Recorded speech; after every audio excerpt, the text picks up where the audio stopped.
మీ మంచి మనసుతో వీడియో చూసే ప్రతి ఒక్కరికి కూడా ధన్యవాదాలు తెలుపుకుంటున్నానండి. వీడియో చూసిన వాళ్ళందరూ లైక్ చేసి సబ్స్క్రైబ్ చేస్తారని మనస్సాక్షిగా కోరుకుంటున్నానండి.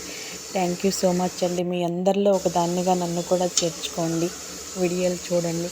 నేను ఈరోజు చికెన్ ఫ్రై చేశానండి. నేను ఎలా చేశానో వీడియో రూపంలో మీకు చక్కగా వివరంగా చూపిస్తాను, చూడండి. ఎక్కడ వీడియో స్కిప్ చేయకుండా చూడండి. ఎలా చేయాలో ఒక చిన్న టెక్నిక్లు అండి. మనం చికెన్ ఫ్రై చేసేటప్పుడు మామూలుగా ఫ్రై అని మూత పెట్టం మనం.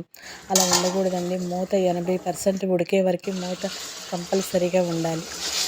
ఎందుకంటే ముక్క కలసి మారిపోయినట్టుగా మనకి పొడారిపోయినట్టుగా ఉంటుందండి. అలా చేయకూడదు. మూత పెట్టి 80% ఉడికిపోయిన తర్వాత మనం కారపొడి వేసినప్పుడు మనం అప్పటి నుంచి ఇంకా మూత పెట్టకూడదండి. సిమ్లోనే చక్కగా నిదానంగా వేయించుకుంటూ ఒక పావు గంట సేపు అయినా సరే ఇక్కడి నుంచి కూర వేగాలండి. ఏగితేనే మనకి చికెన్ ఫ్రై ఆ నూనెంతా ముక్కగా పట్టి తింటుంటే చక్కగా జ్యూసీగా కమ్మగా ఉండిద్దండి. నేను చేసిన చికెన్ ఫ్రై మీకు కానీ నచ్చితే కనుక ఒకసారి మీరు కూడా ట్రై చేయండి.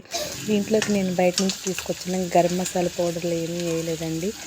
అల్లం, వెల్లుల్లిపాయలు, దాల్చిన చెక్క, లవంగాలు, గసగసాలు ఇంతేనండి. ఇంకా ఇంతకుమించి నేను ఏం పేస్టులు కూడా ఎక్కువ ఏమీ వేయలేదండి. మొత్తం కలిపేసి ఆల్ మసాలా ఆయిల్లో పట్టేసానండి. ఒకసారి మీకు వీడియోలో నేను చూపించానండి నేను పట్టే మసాలాను. వీడియోలో ఒకసారి వెళ్ళి చెక్ చేయండి. చికెన్ ఫ్రై రెడీ అయిపోయిందండి. మళ్ళీ ఆ పైగా దీంట్లో మనకి ఈ బాండీలో మనకి ఇనుప బాండీలో వండుకుంటాం వల్ల కూర మనకి చాలా వేగటంలో మనకి ఇబ్బంది పెట్టుకోకుండా అంటుకోకుండా ఉండిద్దండి. నేను చేసిన చికెన్ ఫ్రై కానీ మీకు నచ్చితే కనుక లైక్ చేసి సబ్స్క్రైబ్ చేసి సపోర్ట్ చేయండి. అలాగే మీరు కూడా ఒకసారి ట్రై చేయండి. మీకు ఖచ్చితంగా నచ్చుతుంది ఈ కూర. అంతేనండి. Thank you so much.